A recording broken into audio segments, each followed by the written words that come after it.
Hello, everybody. We are on the last chapter of Ramona the Pest.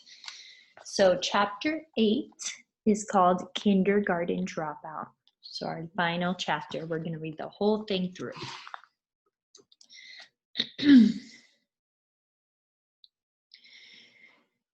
Why, Ramona? Whatever is the matter? Miss Quimby wanted to know when Ramona opened the back door.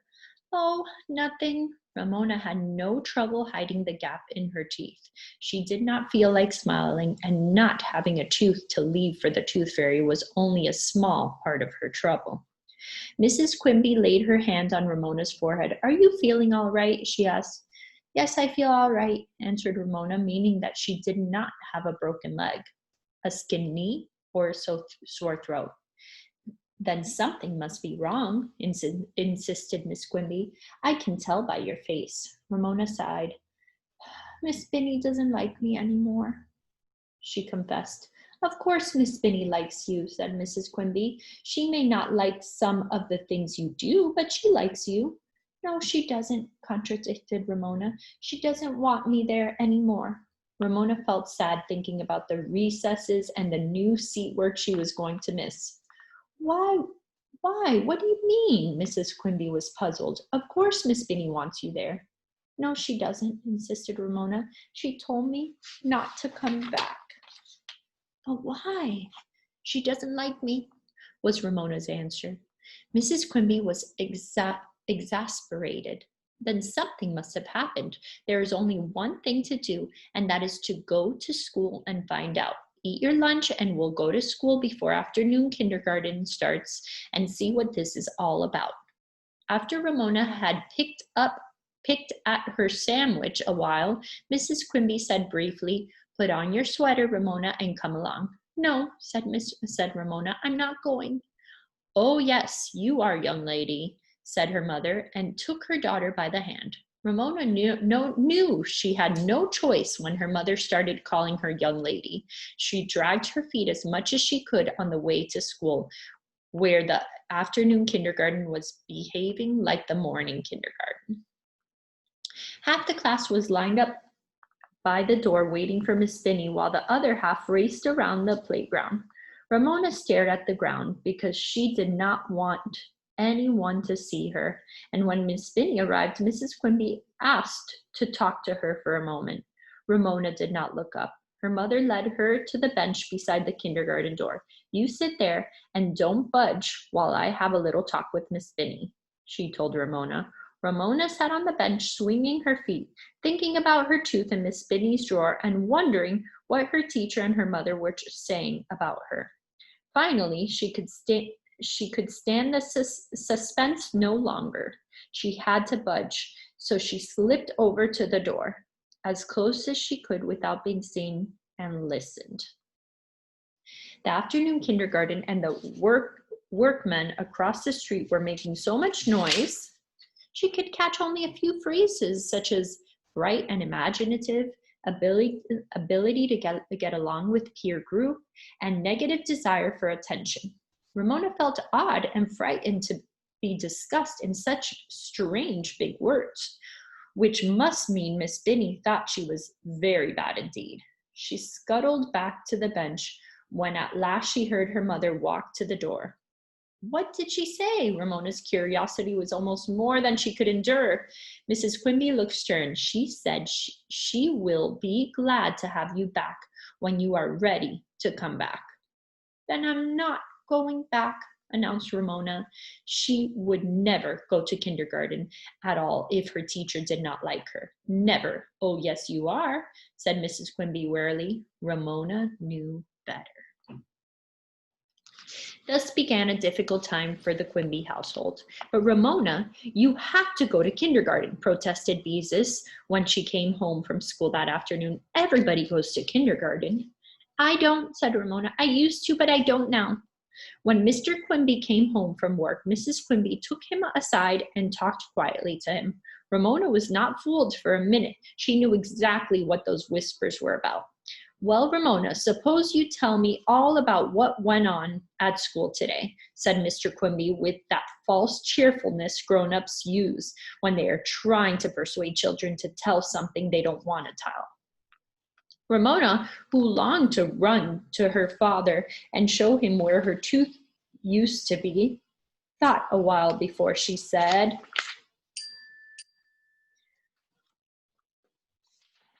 okay. We guessed that what Miss Binney had in a paper bag that began with a T, and Davy guessed caterpillars. And what else happened? Asked Mr. Quimby, all set to be patient. Ramona could not tell her father about her tooth, and she was not going to tell about pulling Susan's curls. Nothing much was left to talk about. We learned T, she said at last. Mr. Quimby gave his daughter a long look, but said nothing. After dinner, Beezus talked to Mary Jane on the phone, and Ramona heard her say, "Guess what? Ramona is a kindergarten dropout." She seemed to think this remark was very funny because she giggled into the telephone. Ramona was not amused. Later, Beezus settled down to read a book while Ramona got out her crayons and some paper. "Beezus, you don't have a very good light for reading," said Mrs. Quimby. And she added, as she always does, "You have only one pair of eyes, you know." Here was an opportunity for Ramona to show off her new kindergarten knowledge. "Why don't you turn on the Donzer?" she asked, proud of her new word. Beezus looked up from her book. "What are you talking about?" she asked Ramona. "What's a Donzer?" Ramona was scornful. "Silly, everybody knows what a Donzer is." "I don't," said Mr. Quimby, who had been reading the evening paper. "What is a Donzer?" "A lamp," said Ramona. "It gives a lee light. We sing about it every morning in kindergarten." A puzzled silence fell over the room until Beezus suddenly shouted with laughter. She means," she gasped, "the Star-Spangled Banner." Her laughter dwindled to giggles. "She means the dawn's early light." She pronounced each word with exaggerated distinction, and then she began to laugh again.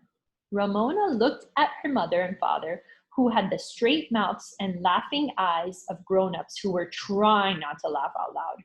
Beezus was right, and she was wrong. She was nothing but a girl who used to go to kindergarten and who got everything wrong and made everyone laugh. She was a stupid little girl. She was a stupid little sister. A dumb, stupid little sister who never did anything right. Suddenly, everything that had happened that day was too much for Ramona. She glared at her sister, made a big crisscross motion in the air with her hand, and shouted, "Cross out, Beezus." Then she threw, oh wait, let's show you that picture there.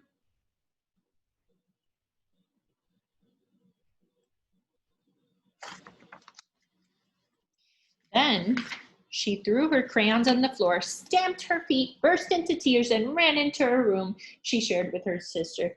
"Ramona Quimby," her father said sternly, and Ramona knew she was about to be ordered back to pick up her crayons. While her father could order all he wanted to, she was not going to pick up her crayons. Nobody could make her pick up her crayons. Nobody, not her father, nor her mother, not even the principal, not even God.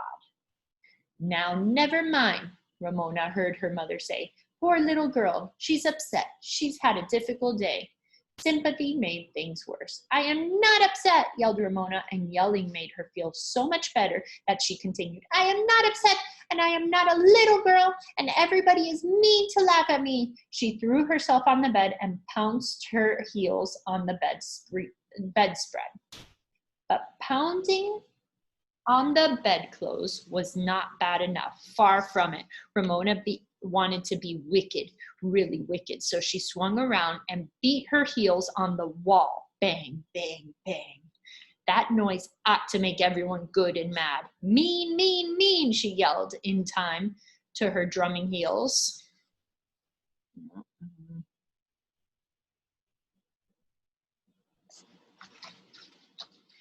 She wanted to make her whole family feel as angry as she felt. Mean, mean, mean. She was glad her heels left marks on the wallpaper. Glad, glad, glad.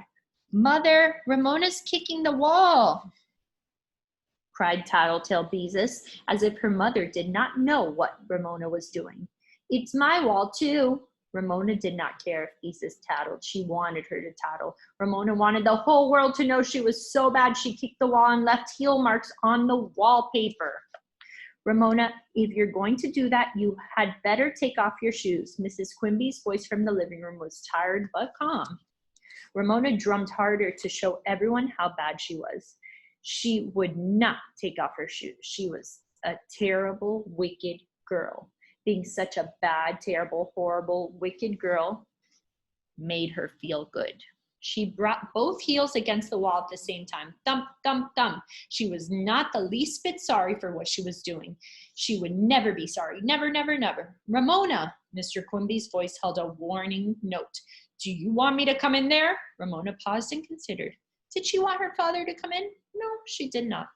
Her father, her mother, nobody could understand how hard it was to be a little sister. She drummed her heels a few more times to prove that her spirit was not broken. Then she lay on her bed and thought wild, fierce thoughts until her mother came and silently helped her undress and get into bed. When the light had been turned out, Ramona felt so limp and tired that she soon fell asleep. After all, she had no reason to try to stay awake because the Tooth Fairy was not going to come to her house that night. The next morning, Mrs. Quimby walked into the girls' room and said briskly to Ramona, "Which dress do you want to wear to school today?" The empty space in her mouth and the heel marks on the wall above the bed reminded Ramona of all that had happened the day before. "I'm not going to school," she said, and reached for her play clothes while Beezus put on a fresh school dress. A terrible day had begun. No one said much at breakfast. Howie, who had recovered from his cold, stopped for Ramona on his way to school, and then went on without her. Ramona watched all the children in the neighborhood go to school, and when the street was quiet, she turned on the television set. Her mother turned it off, saying, "Little girls who don't go to school can't watch television." Ramona felt that her mother did not understand. She wanted to go to school. She wanted to go to school more than anything in the world, but she could not go back when her teacher did not like her. Ramona got out her crayons and paper, which someone had put away for her, and settled down to draw. She drew a bird, a cat, a ball in a row, and then, with her red crayon, she crossed out cat because it did not begin with the same sound as bird and ball.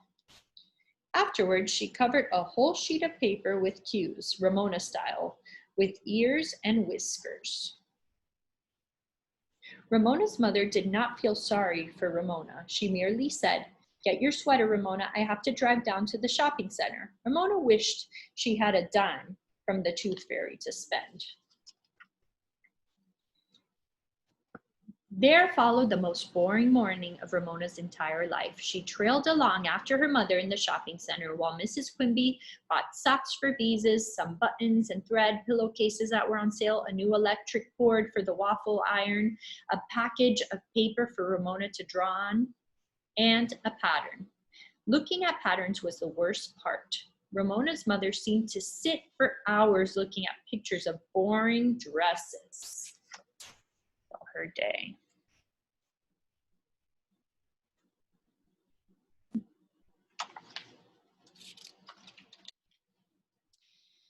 At the beginning of the shopping trip, Mrs. Quimby said, "Ramona, you mustn't put your hands on things in the store." Later, she said, "Ramona, please don't touch things." By the time they reached the pattern counter, she said, "Ramona, how many times do I have to tell you to keep your hands to yourself?" When Mrs. Quimby had finally selected a pattern and they were leaving the store, who should they run into but Mrs. Wisser, a neighbor. "Why, hello!" exclaimed Mrs. Wisser. "And there's Ramona. I thought a big girl like you would be going to kindergarten." Ramona had nothing to say. "How old are you, dear?" asked Mrs. Wisser. Ramona still had nothing to say to Mrs. Whistler, but she did hold up 5 fingers for the neighbor to count. 5, exclaimed Mrs. Whistler. What's the matter, dear? Has the cat caught your tongue? Ramona stuck out her tongue just enough to show Mrs. Whistler that the cat had not got it. Mrs. Whistler gasped, Ramona! Mrs. Quimby was thoroughly exasperated. I'm sorry, Mrs. Whistler. Ramona seems to have forgotten her manners. After this apology, she said angrily, Ramona Geraldine Quimby, don't you ever let me catch you doing such a thing again. But Mama, protested Ramona as she was dragged towards the parking lot, she asked me and I was just showing. There was no use in finishing the sentence because Mrs. Quimby was not listening and she probably would not have understood if she had listened. Mrs. Quimby and Ramona returned home in time to pass the morning kindergarten straggling along the sidewalk with their seatwork papers to show their mothers. Ramona got down to the floor of the car so she would not be seen. Later that afternoon, Beezus brought Mary Jane home from school to play. How did you like kindergarten today, Ramona? Asked Mary Jane in a bright, false tone. It told Ramona all too clearly that she already knew Ramona had not gone to kindergarten. Why don't you shut up? Asked Ramona. I'll bet Henry Huggins isn't going to want to marry a girl who hasn't even finished kindergarten, said Mary Jane. Oh, don't tease her, said Beezus, who might laugh at her sister herself, but was not quick to protest her from others. Ramona went outside and rode her 2-wheeled, lopsided tricycle up and down the sidewalk for a while before she sadly removed Miss Spinney's red ribbon, which had woven through the spokes of her front wheel. On the second morning, Mrs. Quimby took a dress out of Ramona's closet without a word. Ramona spoke. I'm not going to school, she said. Ramona, aren't you ever going back to kindergarten? Mrs. Quimby asked wearily. Yes, said Ramona. Mrs. Quimby smiled. Good. Let's make it today. Ramona reached for her play clothes. No, I'm going to stay away from Miss Spinney until Miss Spinney forgets all about me. Then, when I go back, she'll think I'm somebody else. Mrs. Quimby sighed and shook her head. Ramona, Miss Spinney is not going to forget you. Yes, she will, insisted Ramona. She will if I stay away long enough. Some older children on the way to school shouted, drop out, as they passed the Quimby's house. The day was a long one for Ramona. She drew more seat work for herself, and afterward, there was nothing to do but wander around the house, poking her tongue in the hole where her tooth was, while she kept her lips shut tight. That evening, her father said, I miss my little girl's smiles. Ramona managed a tight-sealed smile that did not show the gap in her teeth. Later, she heard her father say something to her mother about this nonsense has gone on long enough, and her mother answered with something about Ramona has to make up her own mind. She wants to behave herself. Ramona despaired. Nobody understood. She wanted to behave herself, except when banging her heels on the bedroom wall, she had always wanted to behave herself. Why couldn't people understand how she felt? She had only touched Susan's hair in the first place because it was so beautiful. And the last time, while Susan had been so bossy, she deserved to have her hair pulled. Ramona soon discovered the other children in the neighborhood were fascinated by her predicament. How come you get to stay out of school? They asked. Miss Spinney doesn't want me, Ramona answered. Did you have fun in kindergarten today? Mary Jane asked each day, pretending she did not know Ramona had stayed home. Ramona, who was not fooled for an instant, disdained to answer. Henry Huggins was the one quite unintentionally who really frightened Ramona. One afternoon, when she was pedaling her lopsided 2-wheeled tricycle up and down in front of her house, Henry came riding down the street delivering the journal. He paused with one foot on the curb in front of the Quimby's house while he rolled a paper. So that's the name of a newspaper. "Hi," said Henry. "That's quite a tripe you're riding." "This isn't a tripe," said Ramona with dignity. "This is my two-wheeler." Henry grinned and threw the paper onto the Quimby's front steps. "How come the truant officer doesn't make you go to school?" he asked. "What's a truant officer?" asked Ramona. "A man who gets after kids who don't go to school," was Henry's careless answer as he pedaled on down the street. A truant officer, Ramona decided, must be something like a dog catcher who sometimes came to Glenwood School when there were too many dogs on the playground. He tried to lasso the dogs, and once when he did manage to catch an elderly overweight basset hound, he shut the dog in the back of a truck and drove away with it. Ramona did not want any truant officer to catch her and drive away with her. So she put her lopsided two-wheeled tricycle into the garage and went into the house and stayed there, looking out from behind the curtains at the other children and poking her tongue into the space where her tooth used to be. "Ramona, why do you keep making such faces?" asked Mrs. Quimby in her tired voice she had been using the last day or so. Ramona took her tongue out of the space. "I'm not making faces," she said. "Pretty soon her grown-up tooth would come in without the tooth fairy paying a visit, and no one would ever know she had lost a tooth." She wondered what Mrs. Binney had done with her tooth. Thrown it away? Most likely. The next morning, Ramona continued to draw rows of 3 pictures, circle 2, and cross out 1. But the morning was long and lonely. Ramona was so lonely, she even considered going back to kindergarten, but then she thought about Miss Binney, who did not like her anymore, and who might not be glad to see her. Is there a picture I missed? She decided she would have to wait much, much longer for Miss Binney to forget her. Hold on.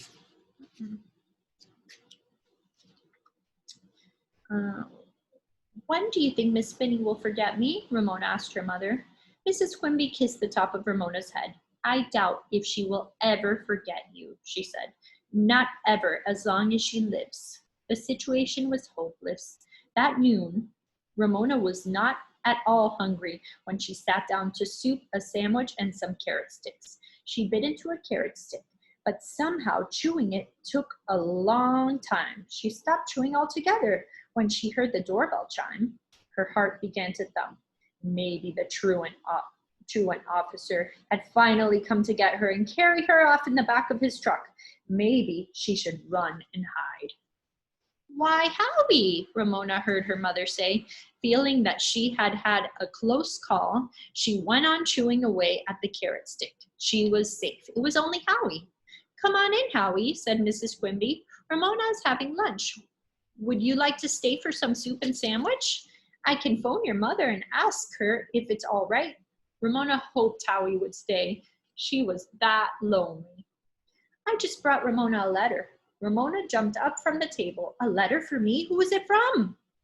Here was the first interesting thing that happened in days. "I don't know," said Howie. "Miss Binney told me to give it to you." Ramona snatched the envelope from Howie, and sure enough, there was Ramona printed on the envelope. "Let me read it to you," said Mrs. Quimby. "It's my letter," said Ramona, and tore open the envelope. When she pulled out the letter, 2 things caught her eye at once. Her tooth scotch taped to the top of the paper, and the first line, while Ramona could read because she knew how all letters began, "Dear Ramona." Look, she did the little Q, like Ramona does.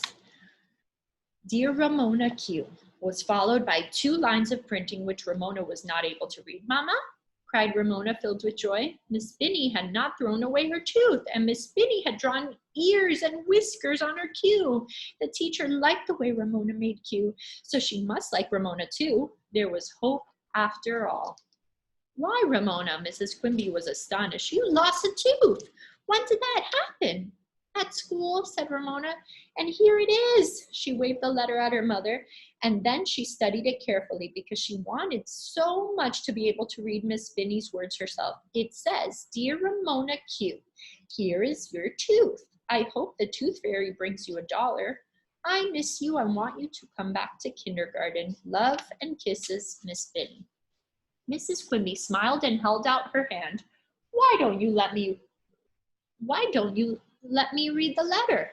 Ramona handed over the letter. Maybe the words did not say exactly what she had pretended to read, but she was sure they must mean the same. Dear Ramona Q, began Mrs. Quimby, and she remarked, why she makes her Q the same way you do.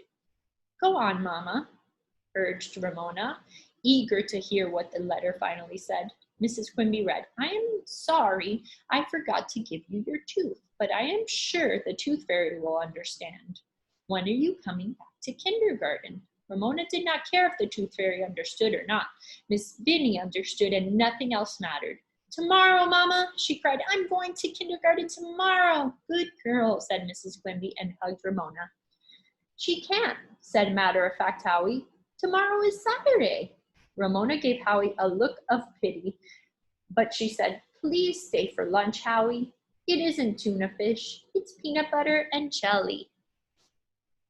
I'm so happy to get that letter. And that is our book, Ramona the Pest.